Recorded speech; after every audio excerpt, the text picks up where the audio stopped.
성경 말씀은 마태복음 26장 57절에서 68절 말씀입니다. 이번에 이제 이 말씀을 예수님께서 이 세상에서 하신 일을 끝까지 한번 더듬어 가보는 그런 계기로 삼았는데요. 57절에서 68절까지 뜻을 생각해 보시면서 같이 읽어 보시겠습니다. 읽습니다. 예수님은 우리가 찬송을 했지요. 57절에서 68절까지 같이 읽어봅니다. 예수님을 붙잡은 자들이 그분을 대제사장 가야바에게로 끌고 가니 거기에 서기관들과 장로들이 함께 모여 있더라. 그러나 베드로는 멀리 떨어져서 주님을 따라가 대제사장의 관절까지 가서 그 안으로 들어가 그 결말을 보려고 종들과 함께 앉았더라. 이제 수제사장들과 장로들과 온 공회가 예수님을 사형에 처하려고 그분을 대적할 거짓 증인을 찾으나 아무도 찾지 못하였으며 참으로 많은 거짓 증인들이 왔으나 그들 역시 아무도 찾지 못하였더니 마지막으로 2명의 거짓 증인이 와서 말하기를 이자가 나는 하나님의 성전을 헐었다가 3일 만에 지을 수 있다 하더이다 하였으나 대제사장이 일어나서 주님께 말하기를 너는 대답할 말이 있느냐? 이들이 너에 대적하여 증언하는 그것이 무엇이냐 하니 예수님께서 잠잠하시니 대제사장이 대답하여 주님께 말하기를 내가 너에게 살아계신 하나님을 두고 엄히 명령하노니 네가 하나님의 아들 그리스도인지 우리에게 말하라 하니 예수님께서 그에게 말씀하시기를 네가 말하였도다. 그러할지라도 내가 너희에게 말하노니 이제부터 너희는 인자가 권능의 오른편에 앉아 있는 것과 하늘 구름 가운데 오는 것을 보리라 하시니라. 그때에 대제사장이 자기 옷을 찢고 말하기를 그가 하나님을 모독하는 말을 하였으니 우리에게 무슨 증인이 필요하겠느냐.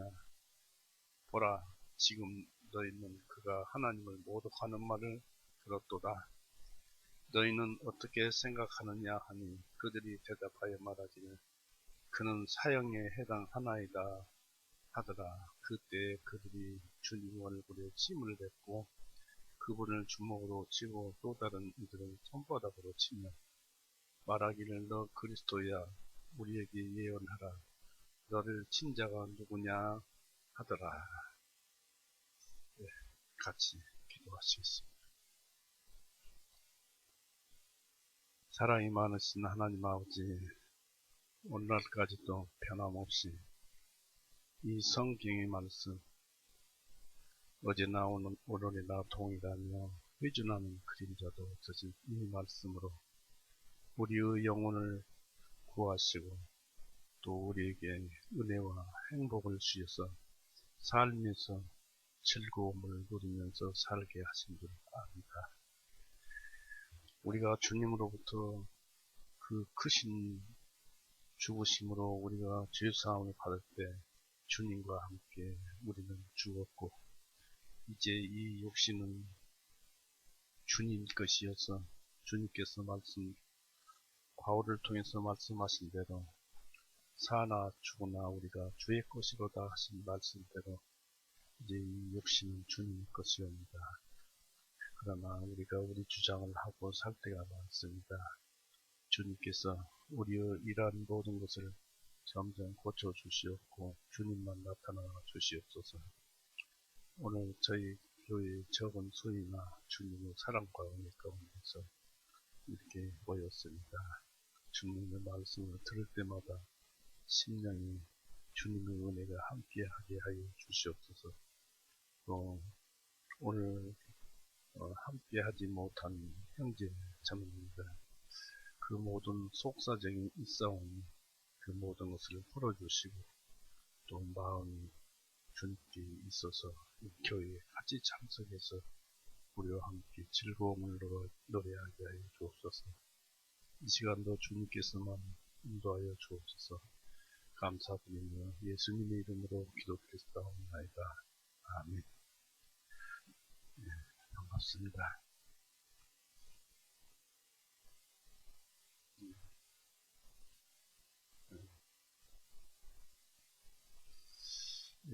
오늘 말씀은 이제 예수님께서 감람산에서 부각되어서 대제사장 가야바의 집, 곧 그 사내들인 공회에 신문 받으신 그 사실을 여기서 이제 읽어보았습니다.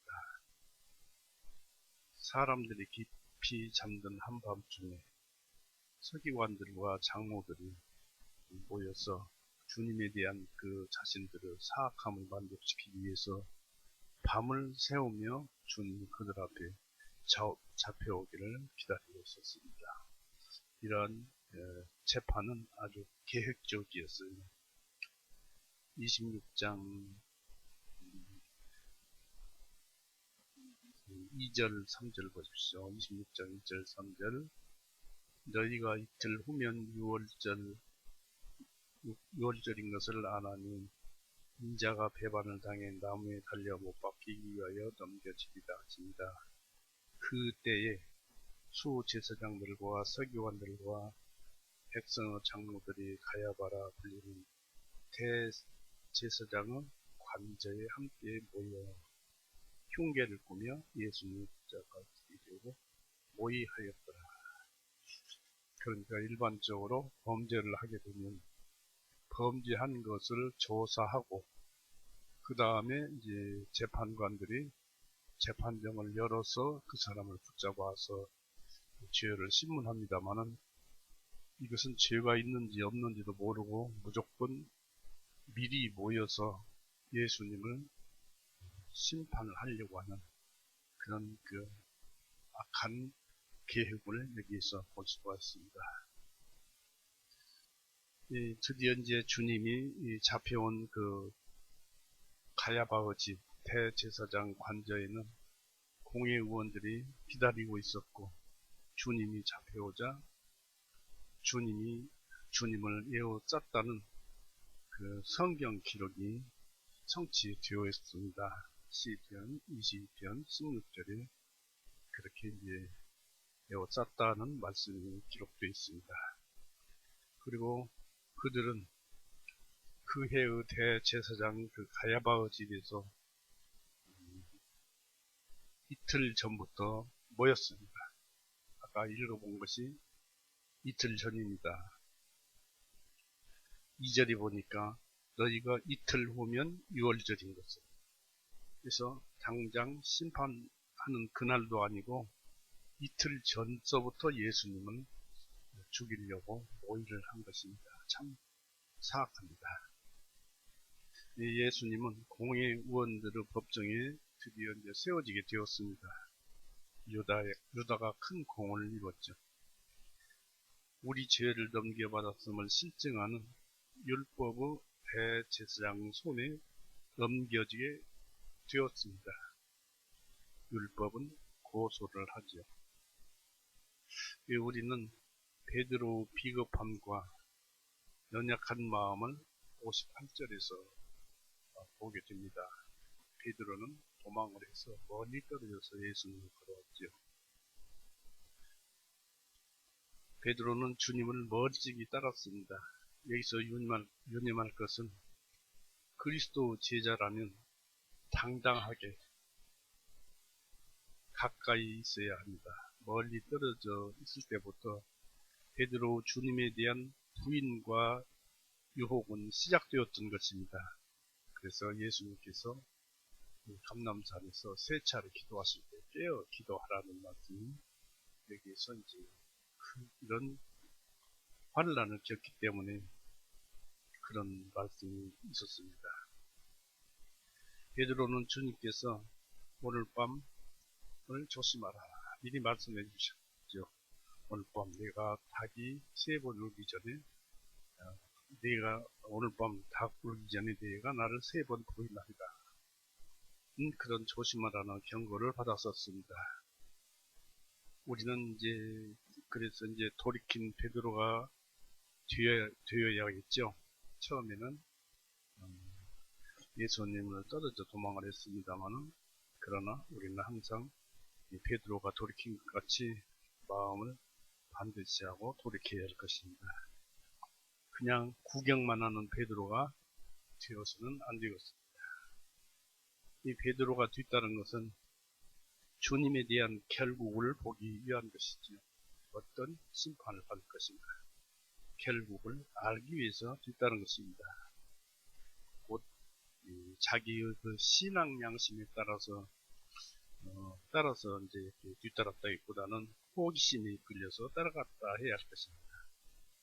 베드로는 고난 중에서 주님과 함께 함으로써 주님께 어떤 일을 해드리거나 또는 고난 중에 어떻게 처신해야 하는가를 직접 목격함으로써, 그럼으로써 주님과 함께함으로써 어떤 지혜나 은혜를 얻을 수 있도록 하기 위해서 관저 안으로 당당하게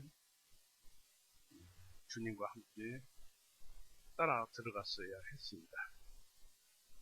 이 주님에 관한 고난이 어떻게 되었든지 또는 그 일이 어떻게 될 것인지를 의심하는 것보다는 오히려 그 결과에 대해서 준비해야만 했다는 사실입니다. 세상 사람도 그것을 옛날부터 알고 있었어요. 세상 모든 일은 하나님께 있고 그것에 대한 의무는 우리에게 있다라고 합니다. 그러나 모든 일이 우리 속에서부터 일어나서 하나님 성취하는 것도 하나님이죠. 고래로 옛날로서부터 전해 내려오는 말은 모사제인, 성사제천이라는 그런 말이 있습니다. 모사제인은 어떤 일은 사람에게 있고 그 일을 성사하는 것은 하늘에 있다라는 뜻입니다. 그러니까 믿지 않는 사람들도 그런 것을 알았죠. 수제사장들과 장로들이 예수님을 사형에 처하려고 대적할 증인을 찾았습니다. 59절에 나오죠. 사형에 처하려고 그분을 대적할 거짓 증인을 찾으나 했습니다. 그러나 아무 증거도 찾지 못했습니다. 여기서 관원이 거짓말을 신청하면은 그 하인은 더 악하다고 그랬습니다. 또 그에게 거짓된 얘기를 가져올 것이라는 것입니다. 주인이 악하면 그 하인은 더 악하다는 얘기죠. 잠언서 29장 12절을 보세요.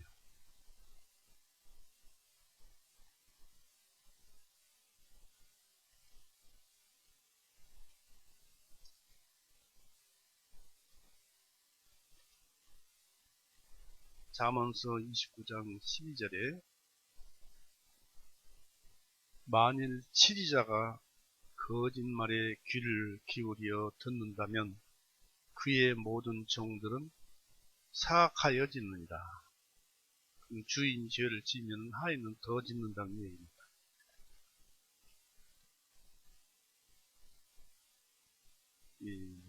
그러나 예수님을 어떻게 죄를 찾아내려고 많은 사람을 들이대서 증거를 하게 했지만은 어떤 증거도 찾지 못했습니다.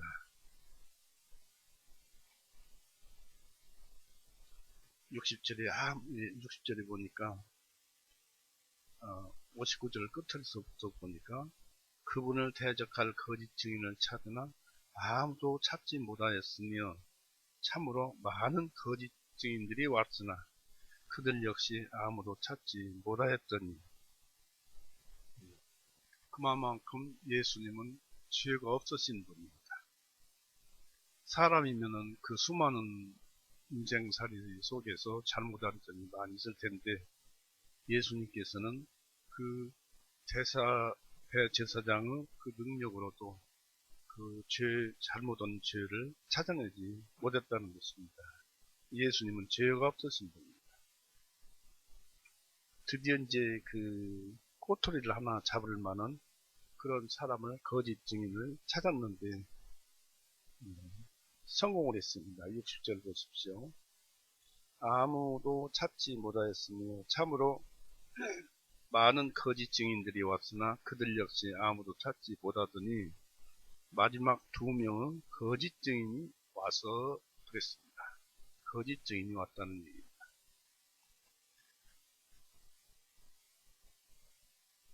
그래서 이제 그 거짓 증인이 2사람이 와서 이제 그 거짓 증인을 제출함으로써 그 일을 또 대제사장이 이리저리 뒤틀어서 결국 꼬투리를 잡아서 예수님을 죽게 했죠.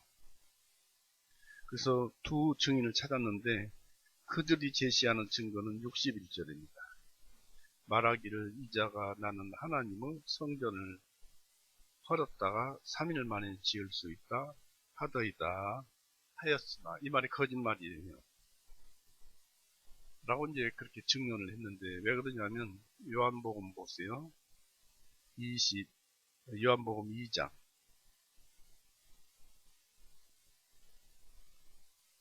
요한복음 2장 19절 보십시오. 요한복음 2장 19절을 예수님께서 그들에게 대답하여 말씀하시기를 이 성전을 헐라 내가 사흘 만에 그것을 일으켜 세우리라 하시니 그때 유대인들이 말하기를 이 성전을 짓는데 46년이 걸렸거나 당신이 이것을 3일 만에 세우겠단 말이냐 하나 주님께서는 성전 되신 자신의 몸을 가리켜 말씀하신 것이다. 여기에서 곰곰이 잘 문자 하나하나를 생각해 보시면 19절에 내가 사흘 만에 그것을 일으켜 세우리라 하심이 있습니다. 그런데 20절에는 당신 이것을 3일 만에 세우겠다 말이냐 하나 이 말씀은 예수님의 말씀을 그대로 받아서 세우겠다라는 말씀이거든요. 그런데 예수님께서 이 세우겠다라는 말은 일으키겠다라는 뜻이에요. 헬라어에 보면은 일으키겠다라는 말입니다.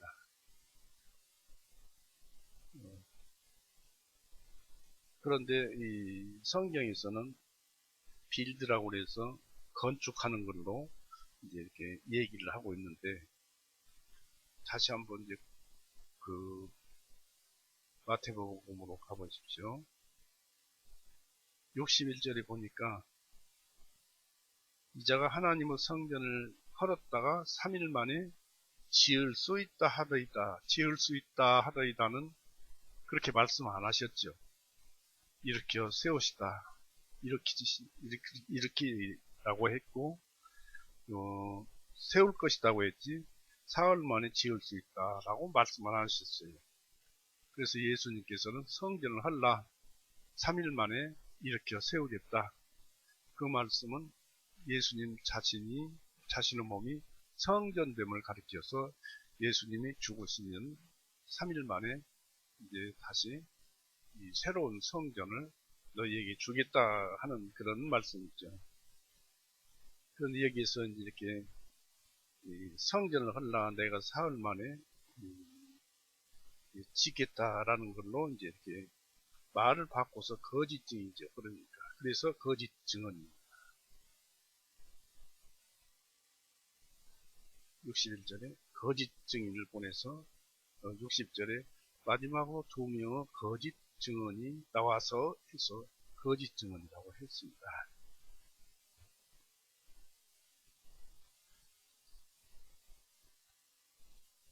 이 말로 예수님이 성전에 대한 원수라는 것이었습니다.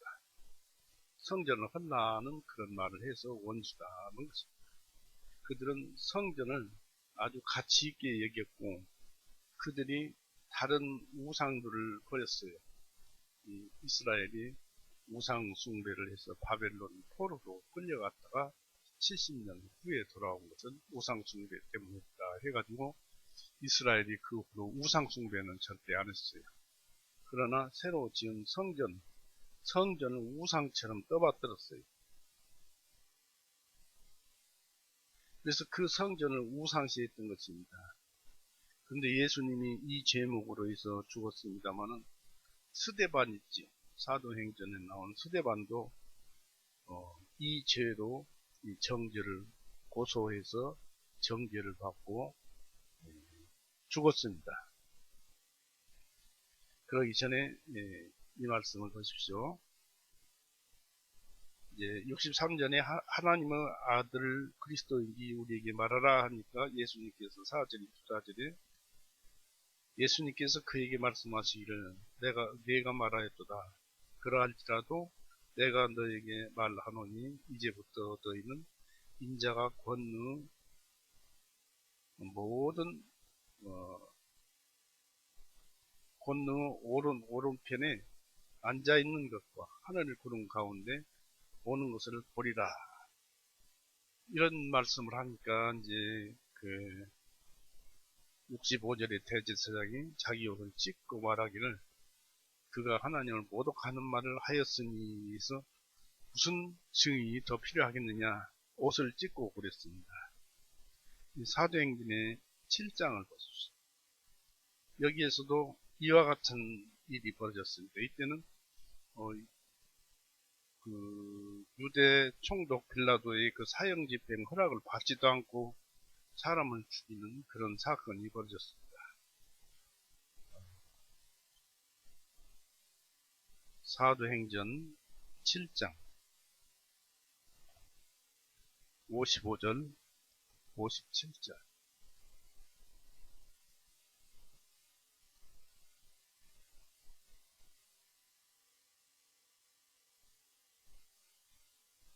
어, 53절부터 볼까요?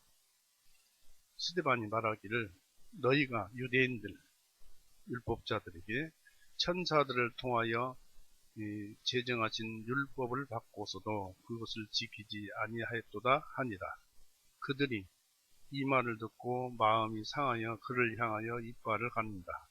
그러나 스데반이 성령님으로 충만하여 하늘을 우러러 주시하더니 하나님의 영광과 예수님께서 하나님의 오른편에 서 계신 것을 보고 말하기를 보라, 내가 하늘들이 열린 것과 인자께서, 예수님을 가리킵니다. 메시아 인자께서 하나님의 오른편에 서 계신 것을 보노라 하니 그때 그들이 소리를 지르며 자기들의 귀를 막고 일제히 그에게 달려들어 그를 성읍 밖으로 끌어내서 돌로 치고 그 증인들이 자기들의 겉옷을 사울이라고 하는 한 청년 앞에 분이했는데 이 돌로 쳐서 죽였어요. 이것은 뭐냐면 자기들이 이제 이 예수님을 죽이고 또 예수님도 그 말씀을 하셨습니다만 그 예수님을 본다고 하니까 찔리기도 무섭기도 하고 두렵기도 해서 쳐서 죽였습니다. 예수님은 예전에 그들에게 성전을 헐라 사흘 만에 일으켜 세우리라고 요한복음 19장 21절에 그렇게 기록되어 있는 것을 우리가 읽어봤지요.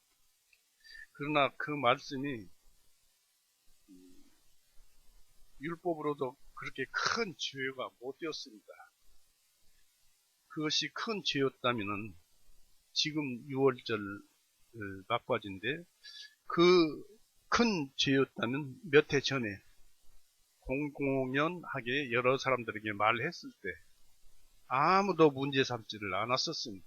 그런데 세월이 흐른 다음에 문제를 삼은 것입니다. 그러므로 위증자가 나를 치려 하나이다 라는 시편 27편 12절이라는 성경이 성취된 것입니다. 또 시편 35편 11절과 11절 또 내가 저희를 구속하였을지라도 저희가 나를 거스려 거짓말을 말하였도다는 호세아 7장 13절이 응한 것입니다. 호세아 7장 13절을 보세요.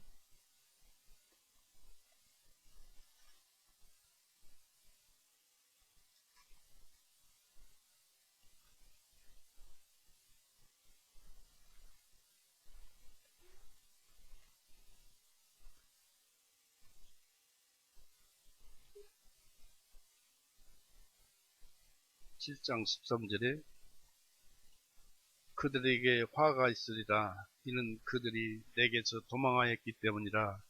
그들에게 파멸이 있으리라. 이는 그들이 나를 대적하여 범죄하였기 때문이라. 내가 그들을 구속하였을지라도 그들이 나를 대적하여 거짓말을 하였도다. 예수님을 거짓 증언을 하였도다라는 그 호세아서 예언자의 말씀이 이루어진 것입니다. 이 당시. 그리고 이제 율법이 우리를 고소하죠. 또 우리 양심이 우리를 고소합니다. 율법은 우리를 고소하고 있습니다. 지금도 고소를 해요. 죄를 용서받았습니다. 요한복음 5장 45절 보세요. 그래서 그 율법 고소하는 것 때문에 그 죄를 안 짓기도 하지만은 늘 불안해하면서 살고 있죠. 편안해졌는데 그걸 모르게 한다 이것입니다. 요한복음 5장 45절.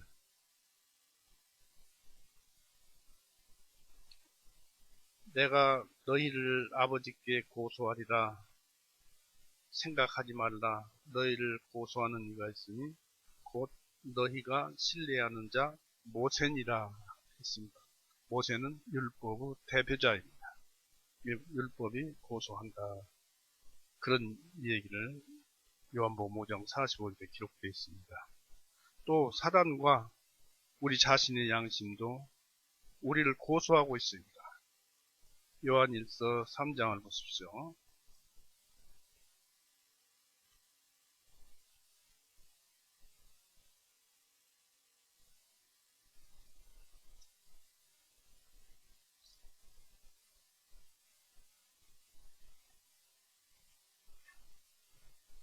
요한일서 3장 20절.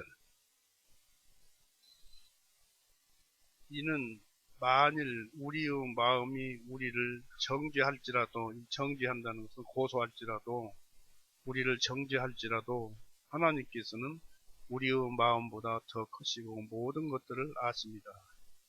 그러니까 우리 마음이 우리를 정죄할지라도, 우리가 이제 죄를 지어서 우리 마음이 더 죄 있다. 이제 우리 양심이 그렇게 하는 것이죠. 그러나 하나님께서는 더 크다. 하나님께서 너희 죄를 용서하셨다.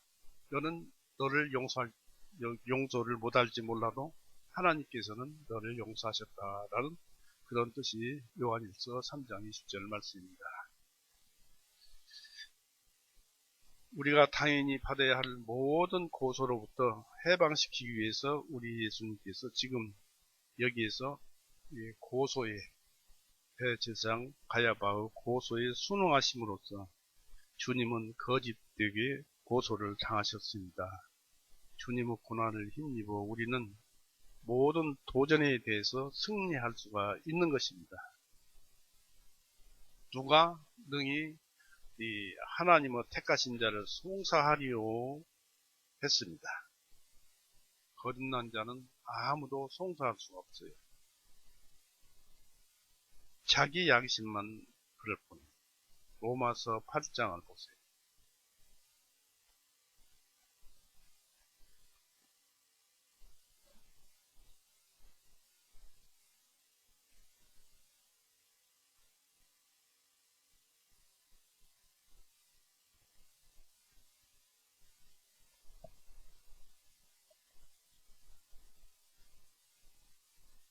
(33절에서) 로마서 8장 33절 34절.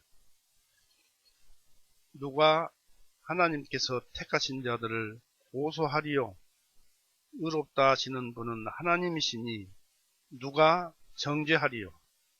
우리 마음이 아무리 정죄할지라도 누가 정죄하리요? 죽으신 분은 그리스도시요 참으로 다시 일어나신 분도 그리스도시니 그분께서는 하나님의 오른편에 계시며 또한 우리를 위하여 중보하시느니라. 였습니다. 우리 마음이 고소할지라도 너는 네가 무엇이길래 하나님보다 더 크냐? 내가 너를 용서했는데 네가 너를 고소하느냐? 그렇게 합니다. 그렇게 말을 합니다. 62절에서는 62절에서 마태복음 62절을 보십시오. 2장 26장 62절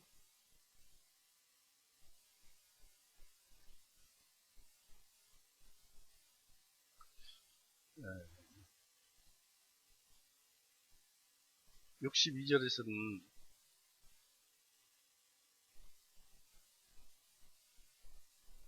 대제사장이 일어서서 주님께 말하기를 너는 대답한 말이 없느냐 했습니다. 이들이 너에 대적하여 증언한 그것이 무엇이냐라고 신문을 하는 것입니다. 참 그 대석학들이 어떻게 해서든지 율법에 예수님을 거기에 그 올가미에 지금 묶으려고 하는 것입니다.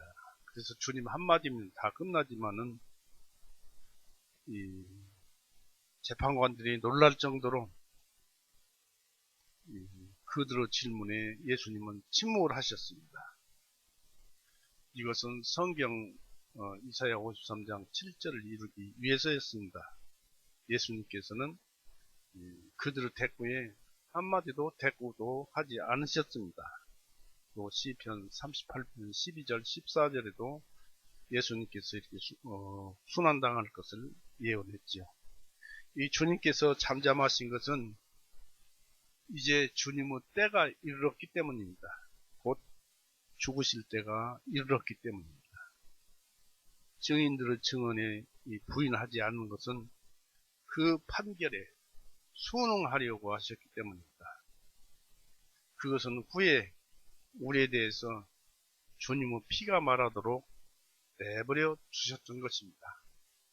우리가 마지막 심판 때 어떤 고소가 있을지라도 그때에는 주님의 피, 곧 주님의 죽으심이 이 사람들은 죄를 용서했다라고 생명책이 증언을 하겠지요. 히브리서 12장 24절을 보십시오. 예수님의 피가 말을 합니다.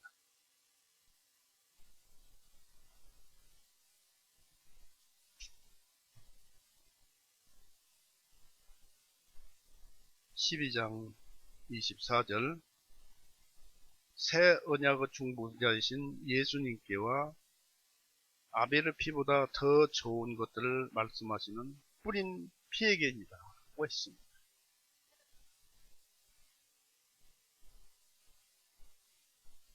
보니까 여기서 보니까 말씀하시는 그랬어요. 피는 생명에 있다고 그랬습니다. 생명은 피에 있다고 그랬습니다. 죄의 싹은 사망이라고 그랬습니다.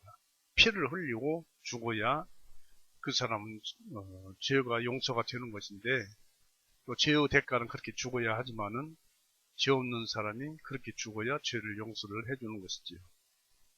그렇기 때문에 죽음에 관련된 것입니다. 이 죽음, 예수 그리스도의 죽음이 내가 이 사람들을 대신에 죽었다고 마지막 심판 때에 생명책에 기록되어서 얘기를 하는 것입니다. 그렇기 때문에 우리가 지옥을 안 갑니다. 우리는 이런 것이 믿어짐으로써 마음속에, 양심 속에 기록이 되어 있습니다. 근데 예수님께서 이제 증언하지 않으신 것은 그때를 위해서, 지금은 누가 뭐라고 해도 우리가 구원을 받았다고 해도 이 사탄은 끝까지 우리를 물고 늘어집니다. 이 수제사장들과, 그러니까 수제사장들과 장로들은 주님을 직권에 의한 권력으로 고소할 수 없었으므로 교활하게도 변호인도 없이 또 개인의 공평의 그 법과는 어긋나게 이 사람은 자신을 변호할 권리가 있고 다른 변호사를 내세워서 자기의 그 법에 의한 변호를 하게 할 수가 있습니다. 그리고 상대를 윽박지르거나 해서 죄를 자백하게 하는 것도 그 안 되는 것입니다. 윽박지르는 것은. 그런데 이런 공평의 법과는 어긋나게 주님께서 자신을 스스로 고소하도록, 즉 말실수를 유도해서 올가미를 씌우려고 그 대제사장들이 말을 꾸며서 예수님에게 물어본 것입니다. 그래서 그 대제사장은 그 올가미의 말을 살펴봅니다.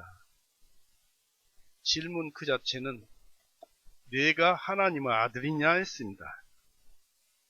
즉 너는 그런 사람인 것처럼 하나님의 아들인 것처럼 자처하고 있는 것이 아니냐, 실제는 하나님의 아들이 아니지 않느냐, 자처하고 있는 것이 아니냐, 이런 질문은 그들이 주님께서 그리스도인지 아닌지를 알려고 하지 않았기 때문입니다. 예수님이 3년 반 동안 역사하실 때 그들이 대제사장이나 그들 모든 사람들이 학사들이 예수님을 연구를 하고 또 그 모든 것을 알았다면 예수님이 메시아요 하나님의 아들인 것을 알았을 것입니다. 그들은 알려고 하지도 않았기 때문에 그렇습니다. 그래서 그 말에 맹세하게 하면서 질문을 하면서 만약에 그것을 그 하나님의 아들이라고 하면은 사기꾼으로 정죄하려고 했던 것입니다. 너는 하나님의 아들이 아니지 않느냐 하면서 사기꾼으로 정죄하려고 했던 것입니다. 그들의 자만이나 사악은 사람을 어떻게 유혹했는가를 우리는 보게 됩니다.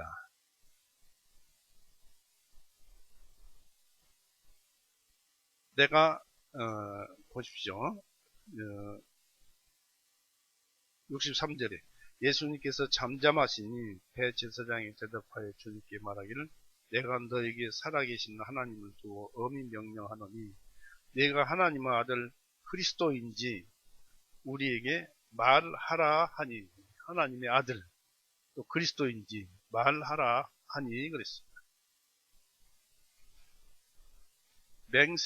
맹세하게 하노니, 하나님께 맹세하게 하노니 이 대제사장은 나의 질문에 답을 하라. 그들은 사악한 마음으로 하나님의 이름을 망령되게 불러서 예수님께서 말실수하기를 고대했습니다.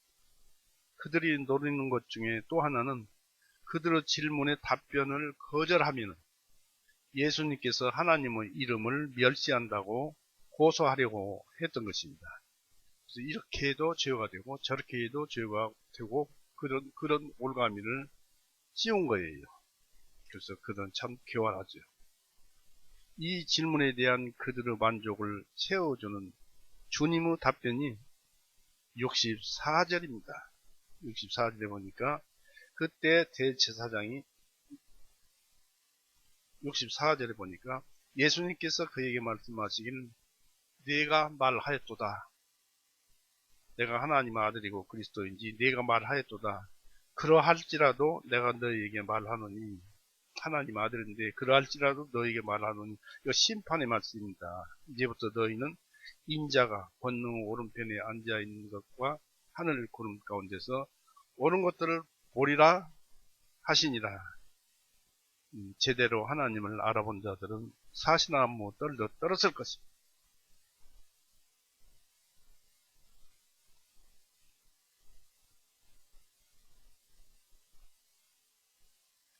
곧 여기서 이제 주님께서는 자신이 하나님의 아들 그리스도이심을 인정하시고 또 네가 말하였느니라고 하면서 네가 말한 것과 같다 하셨습니다.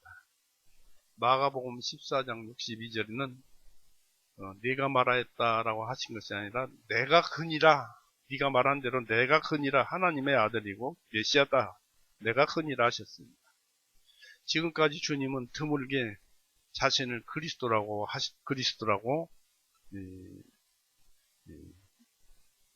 자신을 드물게 그리스도라고 말을 했습니다. 그러나 지금은 유대인들 앞에서 밝히 드러내려고 하셨습니다.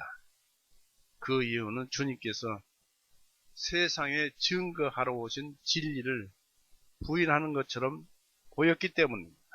예수님은 사람들을 구원시켜서 천국으로 데려가려는 것이 주님인데, 주님께서 그렇게 말씀을 하고 전도를 하고 그랬었는데, 그들이 하는 말에 진리를 부인하는 것처럼 보였기 때문에 그랬습니다. 주님은 그 원수들을 이롭게 하는 것이라는 그 사실을 잘 알고 계셨습니다. 이렇게 말씀을 하시기 때문에. 그리고 오늘날 우리들에게 불신자들 앞에서 주님을 시인하도록 불리움 받았을 때 어떤 어려움이 있다고 할지라도 용기를 내어서 주님을 시인하게 하려 하십니다. 이런 일로 중세 암흑시대에 그리스도인들이 많이 죽었다고 합니다. 그리고 또 그리스도인들이 자신이 예수님을 믿는다는 사실로 죽는다는 것을 믿는다 하면은 그 말 때문에 죽는다는 것을 알면서도 주님을 시인함으로써 화형을 당하고 온갖 악행을 당하고 순교하였던 것입니다. 주님께서는 이 말을 입증하기 위해서 주님께서 재림과 하늘 보좌 우편에 앉아 계실 것도 함께 알려주셨죠. 너희가 내가 하늘 보좌 우편에 오른편에 앉아있는 것을 볼 것이다 라는 것입니다. 또 구름 가운데 올 것이다. 주님은 이 당시 죽으심을 통과하는 중이시지만은 3일 만에 부활하셔서 하늘 보좌 우편에 앉아 계십니다. 여기서 한 가지 짚고 넘어갈 것이 있는데, 이 요나서에서 보면은 예수님은 사흘 밤낮을 요나가 고래 뱃속에 큰 물고기 뱃속에 있었었는데, 나도 그처럼 3일 밤낮을 무덤 속에 있으리라고 했습니다. 근데 예수님께서 3일 고생하신 것은 6월절 그날 하루, 그 다음 큰 안식일 하루, 그 다음 주의 첫날 해서 합치면 3일입니다. 그러니까 예수님은 감람산에서부터 기도하실 때부터 지금 순환을 당하고 어둠 속에 갇혀 있는 것입니다. 그래서 그날이 3일간이 됩니다. 3일 밤낮. 근데 이것을 어떤 사람은 모르니까 이틀로 계산하는 사람도 있고, 어떤 사람은 72시간을 꼭 휘어 맞추니라고 주의 첫날 저녁 때까지로 해서 72시간을 맞춰서 얘기하는 사람도 있고 그렇습니다. 그러나 예수님의 말씀은 72시간이라고 하지 않고 3일 밤낮이라고 했으니까 3일 밤낮이면 이와 같이 말씀이 들어맞는 것입니다. 이 주님은 하늘에서도 한 인격 안에 두 개의 다른 신분을 가지고 계시기 때문입니다. 성육신 때도 주님은 하나님의 아들이시면서 사람의 아들이셨습니다. 곧 인자, 메시아이셨습니다. 예수님의 이름은 또 임마누엘, 곧 전능하신 하나님, 영원하신 아버지라고 부르라고 하셨습니다. 이사야 9장 6절 보십시오.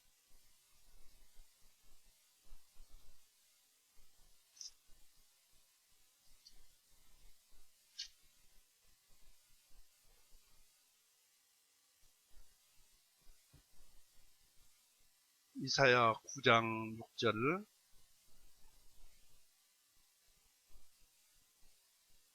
이는 우리에게 한 아이가 태어났고, 예수님을 말씀하죠. 우리에게 한 이름을 주셨으니 구원자라고 불러서 예수님을 주셨죠. 정사가 그분 어깨 위에 있을 것이요. 그러니까 모든 권세, 권능 이런 것들이 예수님 어깨 위에 있을 것이요. 그분의 이름은 놀라운 분이라 상담자라, 화해자도 되고 중보자도 되고 그렇습니다. 상담자라, 전능하신 하나님이라, 영원하신 아버지라, 화평의 통치자라 불리우리라. 이래서 하나님의 아들이시고 하나님 아버지라고 했습니다. 그래서 예수님은 신분이 하늘에 오르신 다음에는 하나님도 되시고 또 그 신분이 아들도 되시고 그렇습니다. 그래야만이 우리를 하나님께 중보하시고, 지금도 우리가 잘못했어도 예수님께서 이 아들의 신분으로 내가 피 흘리고 죽어서 모든 죄를 용서했다고 하나님 그 자신에게 이렇게 얘기를 해서 우리를 마음을 평안하게 하시고 세상을 죄짓지 말고 올바로 살게 인도를 하고 계십니다. 그리고 이 주님께서는 하늘 구름 가운데서 오시리라 했는데 어떤 성경에는 하늘 구름을 타고 오시리라고 했습니다. 여기에서 이 말씀은 다니엘서 7장 13절 14절과 같은데 한번 보시죠.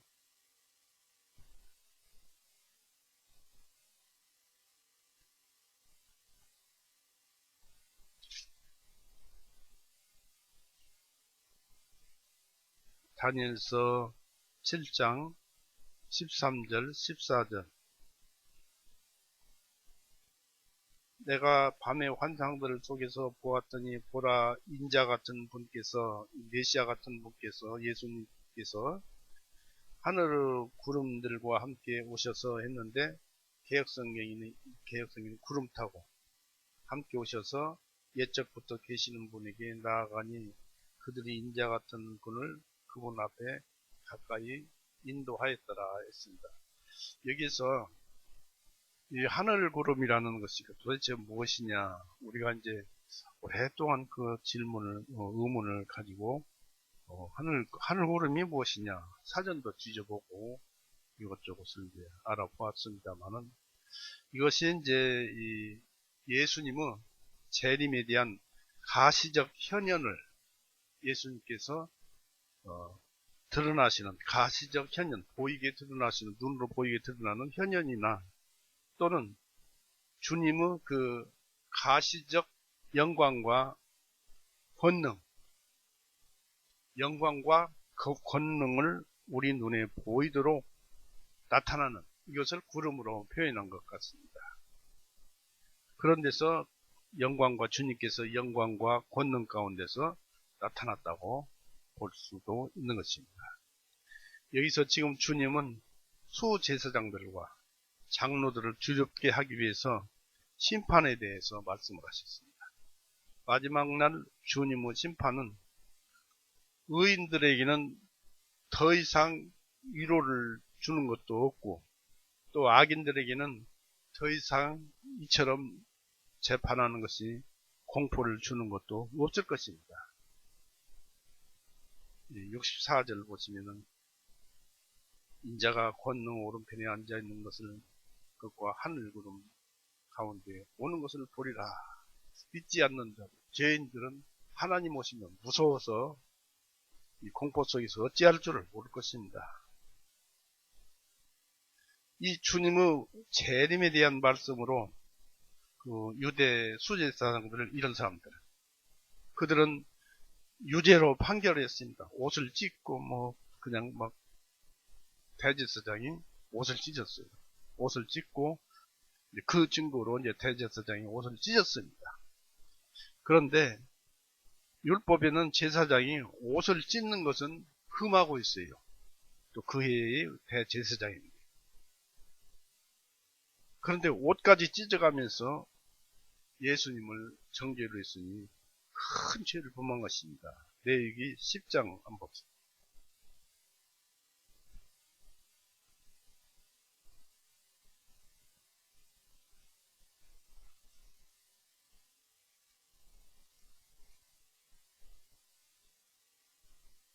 대제사장은 찢어서는 안 되었다라는 얘기입니다. 레위기 10장 6절 모세가 아론과 그의 아들을 엘르아살과 이다말에게 말하기를 너희는 머리를 풀거나 너희 예복을 찢지 말라. 그리하여 너희가 죽지 아니하며 주님의 진노가 모든 백성에게 미치지 아니하리라. 예봇 옷을 찢지 말라고 했습니다. 그런데 찢었어요. 예수님을 죽이기 위해서. 또 이런 말씀이 또 몇 군데 더 나옵니다. 옷 찢지 말라. 이 제사장도 다 알 것입니다. 그럼에도 옷을 찢은 것은 하나님을 비난하거나 그런 말을 들었을 때 하는 행동입니다. 이사야 36장을 보십시오. 여기도 옷 찢은 사건이 나옵니다.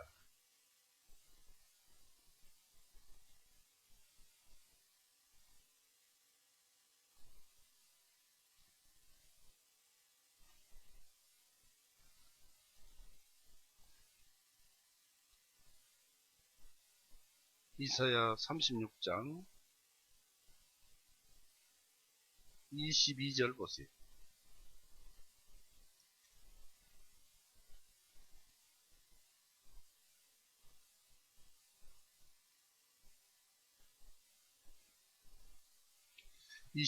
그때 hil기야의 아들 궁궐을 관리하는 엘리야김과 서기관 셈나와 역사 기록관 아사바 아들 요아가 와서 자신들의 옷을 찢고 히스기야에게 랍사게의 말을 고소하였더라 했습니다. 여기서 이 사람들은 대제사장이 아니니까 죄가 안 되는데 이 대제사장이 옷을 찢는 건 죄가 되었습니다.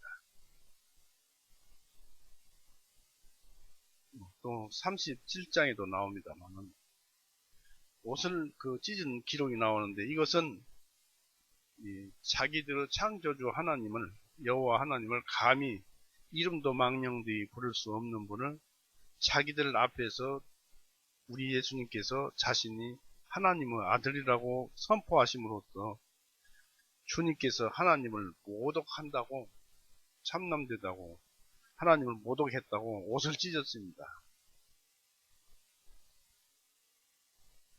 그러나 실상은 그들이 자기들 앞에 계신 하나님을 알아보지 못하고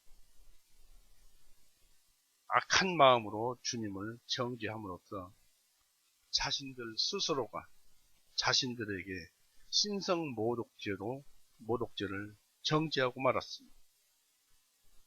마지막 날 그들은 반드시 주님을 다시 만나게 될 것입니다.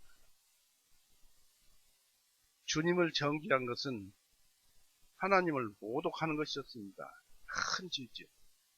제가 이제 하나 부탁할 말씀이 있는데 믿지 않는 자들이나 또 믿는 자들이나 절대 하나님을 부르면서 하나님께 욕하지 마십시오. 이건 신성모독이면서 그것에 대한 대가는 제가 살아오면서 보니까 그 대가가 따르더라 그런 얘기입니다. 무서운 대가가 따릅니다. 절대 하나님께 욕하지 마세요. 여기서 우리는 범죄함으로써 하나님을 비난하였으므로 범죄했으니까 하나님을 비난하고 신성모독을 한 것입니다. 주님께서 재림이란 말씀으로 주님께서 우리를 위해서 대신 범죄한 것으로 정죄 받으실 때 주님께서 수제사장들과 서기관들에게 말한 재림에 대한 그 말씀으로 그들이 신성 모독죄인이 되었듯이 또는 우리가 범죄함으로써 수제사장과 서기관들처럼 같은 죄로 주님을 모독하는 죄를 지었다는 사실입니다. 지금도 그렇죠. 수제사장들과 서기관들은 사악한 죄인들로서 의의 근원신 우리 예수님을 신성모독죄로 정죄하였습니다. 이 사람들은 구원도 안 받고 신성모독을 저질렀어요. 우리는 주님의 보혈로 구원을 받고 있기 때문에 주님께서 우리의 잘못을 다 아시고 이해를 해 주십니다. 이해를 해 주시는 것이 아니라 하나님의 법이 용서해 놨으니까 고소를 안 하십니다. 우리 예수님은 온 천하의 의입니다. 고린도전서 1장.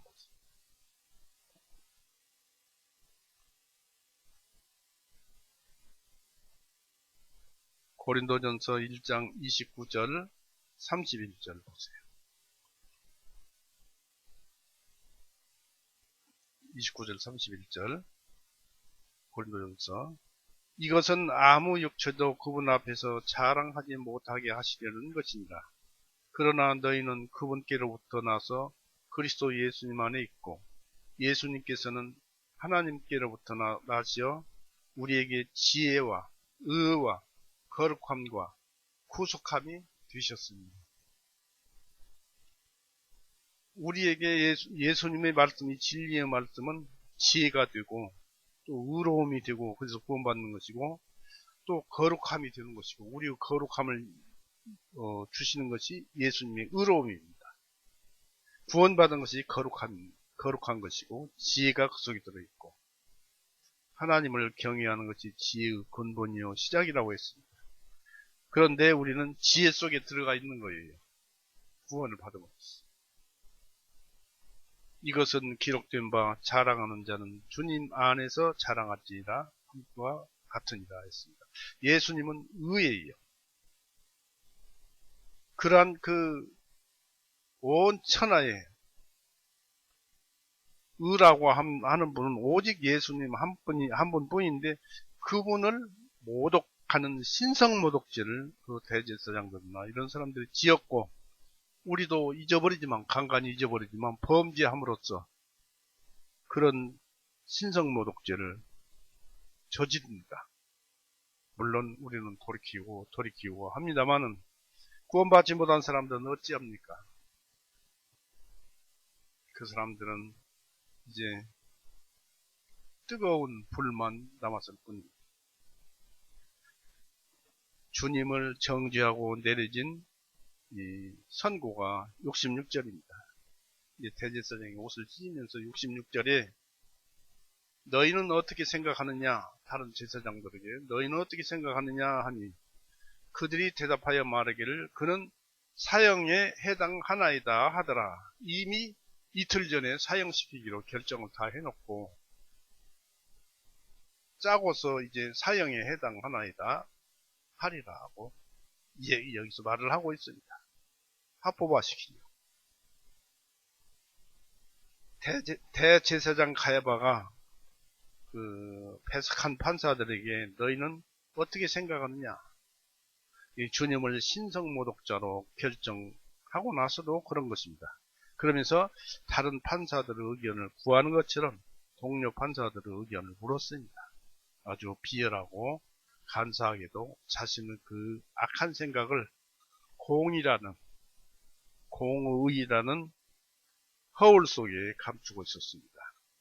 절차대로라면 다른 판사들의 의견을 모으고 배심원들로 시작해서 마지막에 자신의 의견을 피력했어야 합니다.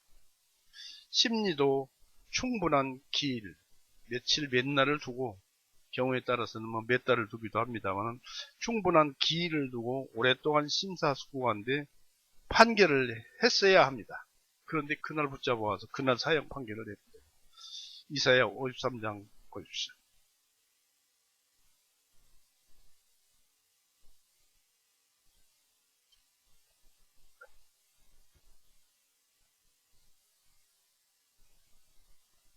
(53장 8절) 53장 8절에 그가 감옥에도 가지 못하고 공정한 재판도 받지 못하였으니 누가 그의 세대들을 밝히 드러내리요. 이는 그가 산자들의 땅에서 끊어졌으며 그가 내 백성의 허물을 인하여 형벌을 받았기 때문이다. 바로 우리를 구원하시기 위해서 우리의 죄값을 대신하시기 위해서 피 흘리고 죽으시는 형벌을 받았다는 말씀이 이사야 53장 8절 온전한 공정한 재판 못 받았다라는 그런 말씀이 기록되어 있습니다. 이루어진 것이죠. 이 대제사장 가야바는 주님의 대답으로 유죄를 판결했는데 재판정에서는 판사들의 일치된 판결이 있을 때 그것을 유죄로 합니다. 그러니까 가야바가 이 사람은 사형에 해당한다, 너희들은 어떻게 생각하는요 하는 것이 아니라 각자의 판사들이 사형이다, 사형이 아니다, 또 사형이다, 사형이 아니다 하는 의견을 수렴해서 또 거기에서 이 사형을 시킬 것인가 아닌 것을 판결을 해야 하는데, 대제사장이 사형이라고 판결을 해놓고 다른 사람들한테 너희들 생각이 어떠냐, 이건 재판이 아니죠. 공정하지도 보단 그들은 대제사장 가야바의 의견에 동의했습니다. 66절에 보니까 너희는 어떻게 생각하느냐, 그러니까 그는 사형에 해당합니다 라고 했습니다. 그러나 아리마대 사람 요셉, 아리마대 사람 요셉과 니고데모는 재판석에 배제되었거나 또는 그들은 판결에 동의하지 않았을 것입니다. 그걸 어떻게 하느냐면 누가복음 23장 보세요.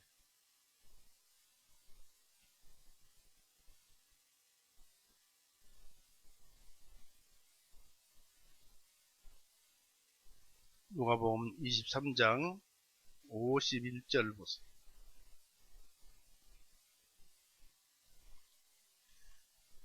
51절에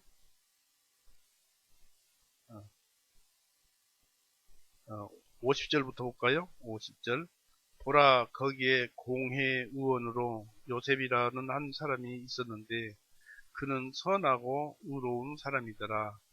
그는 그들의 결의와 행위에 동의하지 아니하였으며 유대인들의 성읍 아리마대 사람으로, 이 사람이 아리마대 사람이라는 얘기죠. 유대인의 성읍 아리마대 사람으로 그 자신도 하나님의 왕국을 기다리는 자라 했습니다.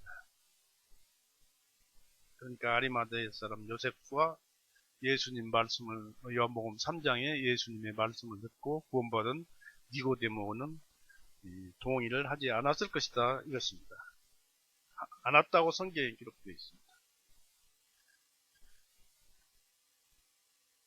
이 다른 사람들은 사형에 해당한다고 하고 만장일치로 가결을 해버렸습니다.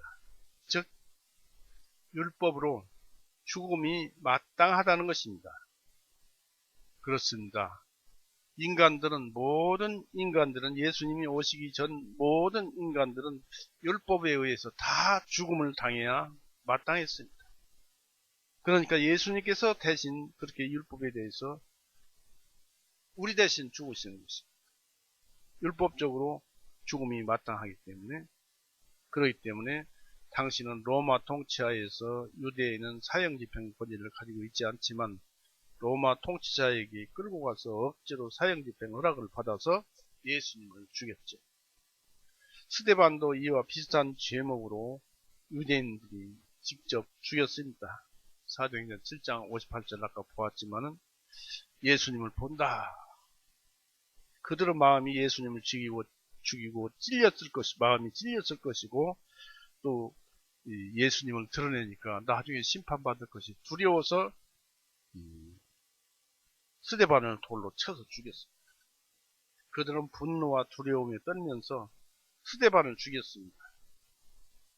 이와 같이 생명의 주님께서는 죽을 자로 정죄받으셨는데 이것은 주님을 통해서 우리가 정죄받지 않도록 하기 위한 것입니다. 예수님께서 이렇게 고통받고 예수님께 죽으신 것은 우리가 죽지 않도록, 우리 영혼이 지옥에 떨어지지 않도록 하게 한 것입니다. 그리고 실상 우리가 그것을 보잖아요.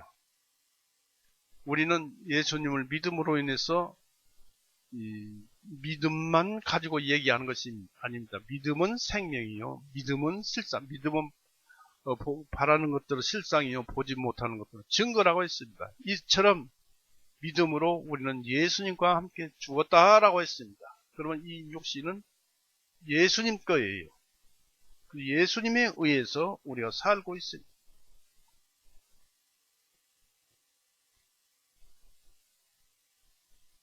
그래서 우리가 이 세상에 사는 날 동안도 예수님의 은혜로 우리가 살고 있기 때문에 감사함으로 우리 인생을 살아야 할 것입니다. 고맙고 또 고마우신 분의 은혜로 우리 육신이 살고 있다. 또 이 육신을 통해서 하나님을 닮아가도록 하게 하고 있습니다. 우리는 어찌됐든 예수님께서 죽으심으로 우리가 살았습니다. 이해가 되지요? 그 판결이 내려진 후 주님께서 가해진 온갖 능욕과 모독을 67절, 68절에 기록해 놓았습니다. 보시죠. 67절, 68절. 그때 그들이 주님의 얼굴에 침을 뱉고 그분을 주먹으로 치고 또 다른 이들은 손바닥으로 치며 말하기를 너 그리스도야 우리에게 예언하라 너를 친 자가 누구더냐 하니라. 이건 말로 표현할 수 없는 것이지요. 자기를 지으신 창조주이신 하나님을 이와 같이 했다는 것은 말이 안 됩니다.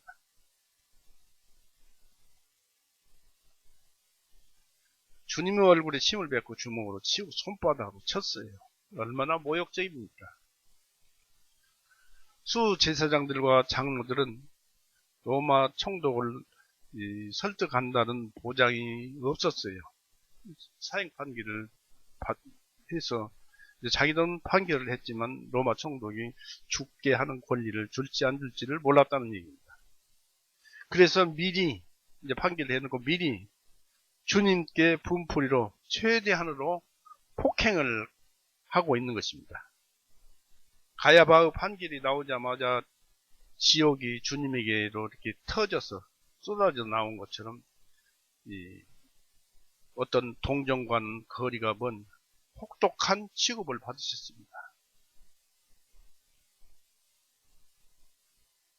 치고 침뱉고 또 이 손바닥으로 치고 우리 구세주 예수 그리스도는 우리를 위해서 이처럼 저주를 받으셨습니다. 참으로 신성모독과 야만스러운 사람이 누구였겠습니까? 바로 그들이죠. 그러나 실상은 바로 우리들입니다. 오늘날 우리들이 범죄하는 것이 바로 예수님을 때리고 치고 침뱉고 신성모독하는 것입니다. 죄짓지 맙시다. 구원을 받았다 해도 삶은 똑바로 살아야 합니다. 왜냐하면 천국에서 예수님을 보는데 어떻게 보느냐면 우리가 예수님을 본 그대로 본다고 그랬습니다. 예수님을 바라본 그대로 우리가 본다는 것은 우리가 이 키가 1m로 자랐다 하면 예수님이 1m만 보이는 거예요. 키가 2m로 우리가 이 세상에서 신앙생활하면서 2m만큼 커졌다면 예수님이 2m로 보이는 거예요. 우리의 믿음만큼 예수님은 보이는 거예요. 그 나머지는 안 보이는 거예요.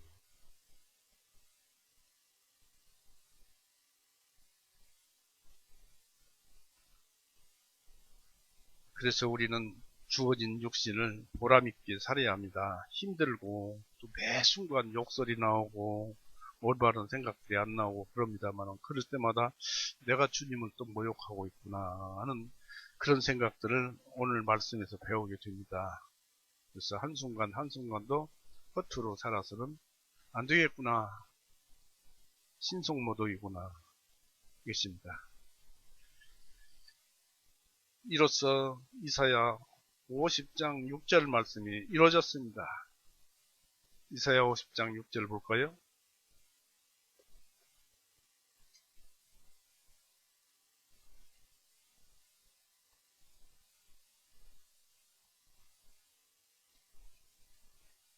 이사야 50장 6절 나를 때리는 자들에게 내 등을 내어주고 머리카락을 뽑는 자들에게 내 뺨들을 내어주었도다. 내가 부끄러움과 침뱉음으로부터 내 얼굴을 숨기지 아니하였도다. 우리를 위해서 그렇게 예수님께서 다 당해 주신 것입니다.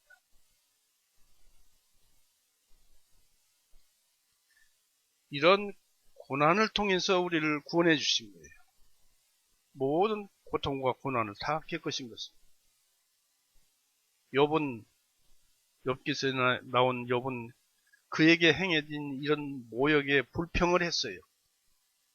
불평을 했는데 욥을 향한 모욕은 주님께서 받은 모욕의 한 전형이었습니다. 내 얼굴에 침뱉기를 주저하지 아니하였나이다 라고 욥기서 30장 10절에 기록되어 있습니다.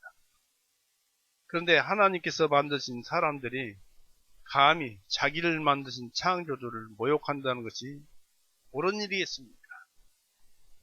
감히 자기를 만드신 창조주를 모욕한다는 것이 옳은 일이겠느냐 이것입니다. 그러나 우리도 과거나 현재도 이처럼 창조주를 모독하면서 살아가고 있습니다. 반성을 해야 합니다. 그러나 주 예수님은 인류라는 대가족의 썩은 부분을 고치려고 이러한 모독에 순응하시고 아무런 불평도 없으셨습니다. 욥은 불평했지만 예수님은 내가 감당해야지 불평 하나 하게 되면 그 죄는 용서가 안 되는 것입니다. 그러니까 모든 고통을 다 순응하시면서 응하시면서 불평 한마디 없으셨습니다. 또 그 원동력은 무엇일까요? 이 세상의 사람들을 용서한다는 것입니다. 그러한 힘은 어디서 나올까요? 사랑에서 나온 것입니다. 예수님은 세상을 이처럼 사랑하사 우리들을 세상하면 사람들을 얘기하는데 사람들을 이처럼 사랑하사 모든 불평이 나올 만한 한데 아무 소리도 않고 그대로 감당하셨습니다. 그러니까 지옥보다 더한 고통이죠. 우리는 누가 길 가다가 내 발 끝을 잘못 밟아도 아파서 상대를 욕하고 그럽니다마는 아무런 불평도 없었습니다. 그래서 우리는 놀랍도록 주님이 감사합니다. 그들은 침을 뱉고 주먹으로 치고 손바닥으로 쳤습니다. 침 뱉는 수치에 폭행으로 고통을 더해 주었습니다. 왜냐하면 이 둘은 죄와 더불어 세상에 들어왔기 때문입니다. 수치와 고통은 죄 때문에 이 세상에 들어왔고 죄와 같이 들어왔습니다. 이로써 성경 말씀이 이뤘다고 아까도 이사야 50장 6절 말씀을 읽었습니다. 예수님께서는 비난을 받으셨으나 잠잠하였습니다. 애가 3장 28절 라는 그 말씀에 그렇게 그는 비난을 받으셨으나 잠잠하였으나로 기록되어 있는데 성경이 성취되었습니다.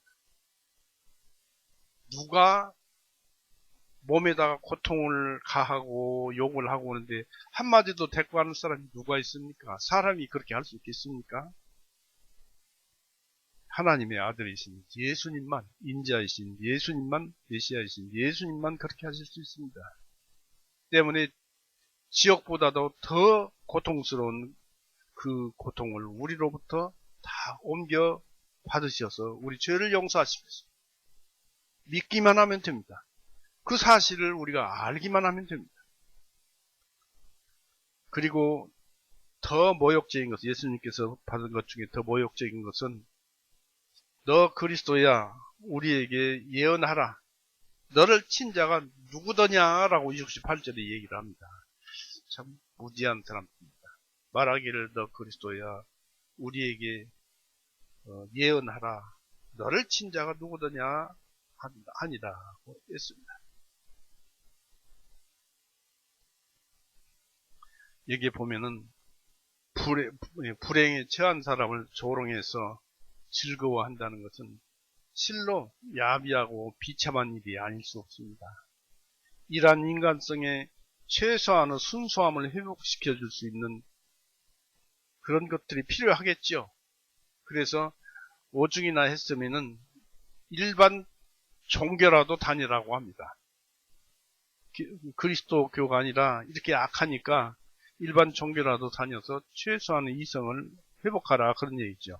그러나 일반 종교를 들어가도 결국은 지옥입니다. 그렇게 그 종교가 필요하다는 사실을 보여주는 가장 타락하고 악화된 인간 성품의 한 실상을 그때 당시 예수님을 통해서 그들이 보여주고 있었던 것입니다.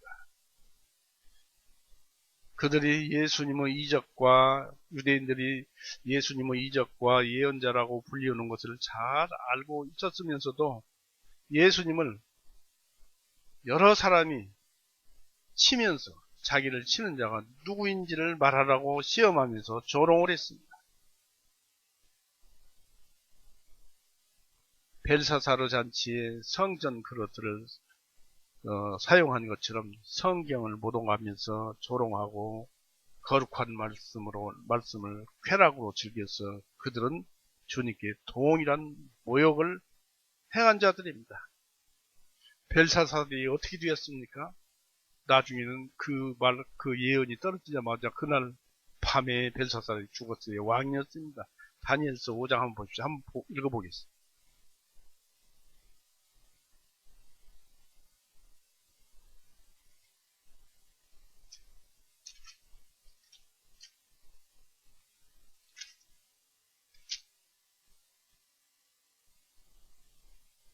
다니엘서 제가 읽는 대로 들어보세요.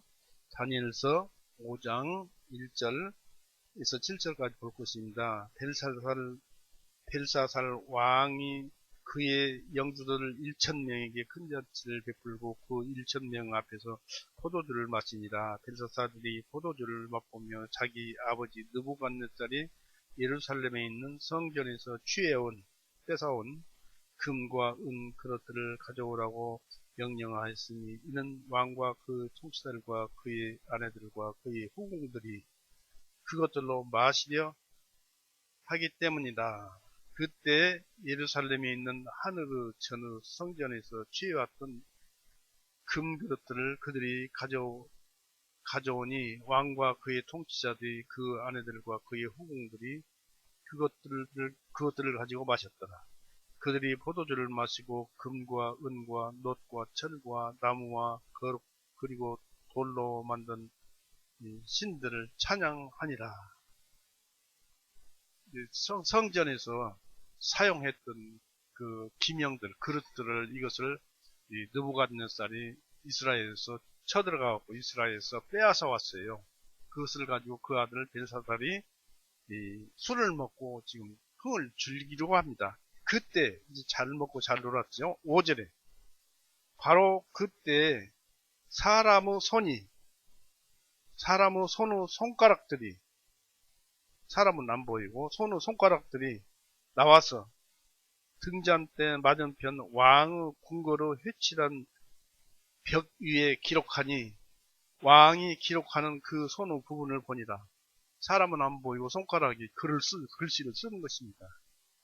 그때 왕의 안색이 변하고 그 생각들로 인하여 그가 괴롭게 되어 그 허리가 관절들이 풀리고 그의 무릎이 서로 부딪히더라.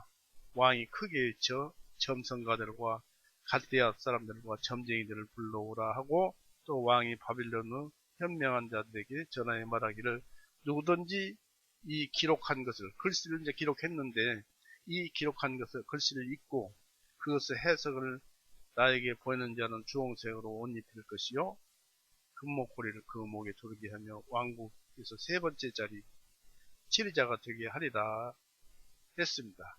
왕이 그 금으로 그 손가락이 그냥 벽에다 쓴 글씨를 보고 사시나무 떨었더라 그런 얘기입니다.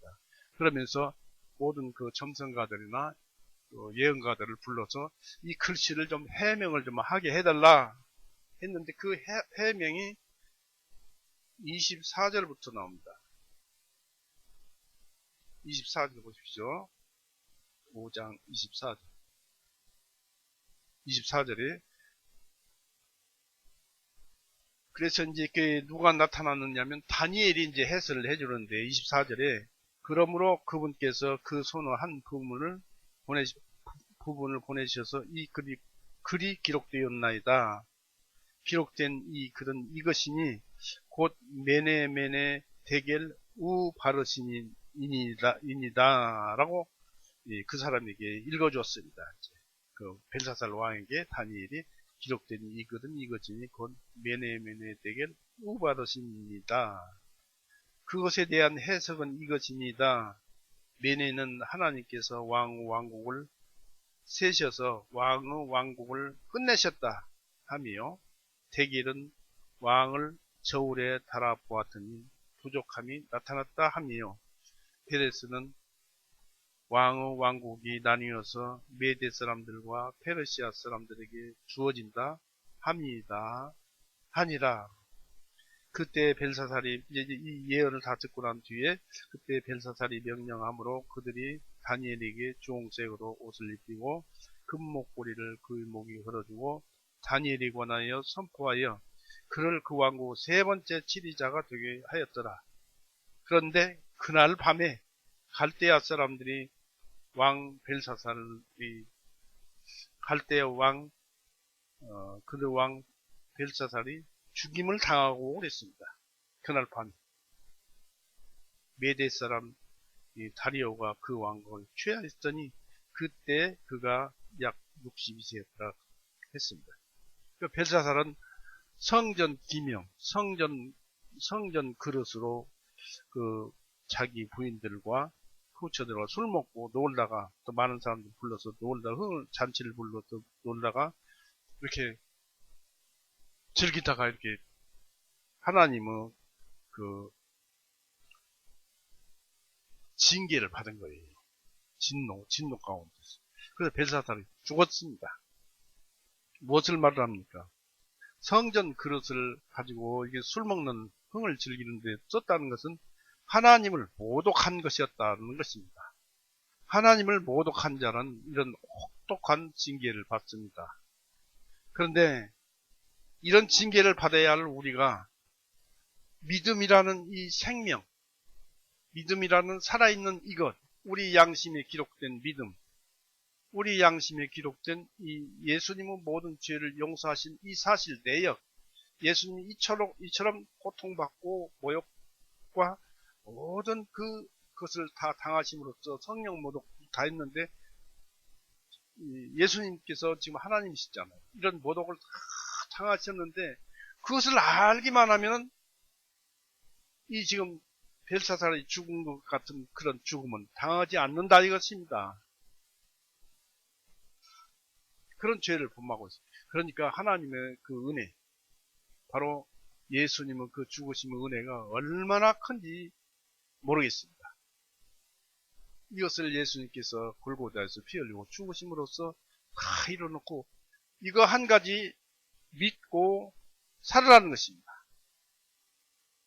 믿기만 하면 영생을 인도해 주십니다. 이렇게 쉬운 복음, 이렇게 쉬운 말씀을 안 믿는 것이 참 또 싫으라고 하는 것이 우스울 일입니다. 요한복음 16장 보십시오. 이제 죄는 한 가지밖에 없어요. 요한복음 16장.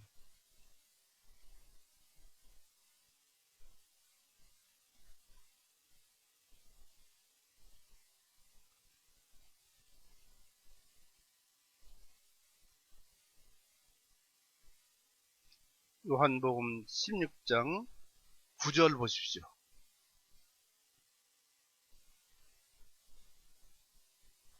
여기에 기록되기를 죄에 대하여라 하면 그들이 나를 믿지 아니하기 때문이요 했습니다. 예수님을 믿지 않는 것이 이제 죄라고 하면 그것밖에 없다라는 것입니다. 예수님께서 골고다에서 피 흘리고 죽으시고 모든 우리 죄를 대신해서 죽으시고 했으니까 너희 죄는 다 없다, 용서가 되었다 하는 것을 안 믿는 것, 그것만 죄지 지금은 믿기만 하면 다 의인으로 하나님께서 인정해 주시잖아요.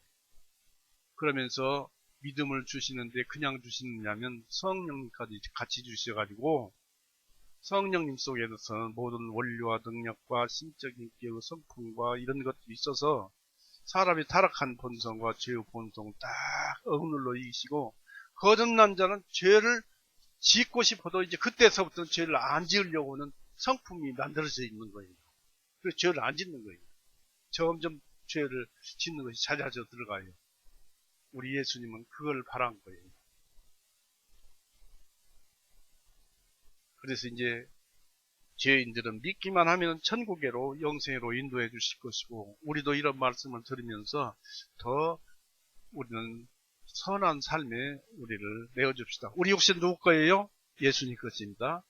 사나 죽으나 주님 것이로다 했습니다. 로마서 한번 보십시오. 이 기절을 읽고 마칠까 합니다.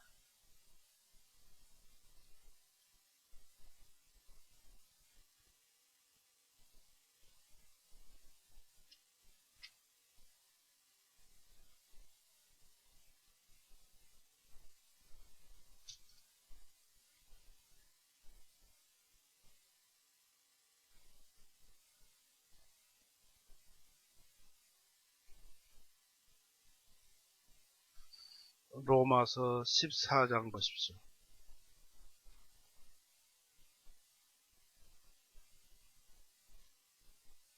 로마서 14장 7절에서 9절까지 읽으시겠습니다. 로마서 14장 7절 9절. 이는 우리 중에서 자신을 위하여 사는 자가 없고 자신을 위하여 죽는 자도 없기 때문이라. 이는 우리가 살아도 주님을 위하여 살고 우리가 죽어도 주님을 위하여 죽나니, 그러므로 우리는 살든지 죽든지 주님의 것이로다. 믿음을 가진 자는 이제 이 욕이 내 것이 아니고 예수님 것이 되었어요. 하나님 것이 되었어요. 주님의 것이로다. 이는 이 목적을 위하여, 그와 같은 목적을 위하여 그리스도께서 죽으시고 일어나셔서 다시 살아나셨으니, 곧 그분께서 죽은 자들과 살아있는 자들과 살아있는 자들을 주님이 되시기 때문이라 했습니다. 네. 믿음 안에서 삽시다. 예수님의 이 고난과 고통을 보고 우리는 그 예수님이 얼마나 우리를 위해서 이런 그 고난을 받으셨는가를 마음속에 생각하시면서 감사하면서 삽시다. 마치겠습니다.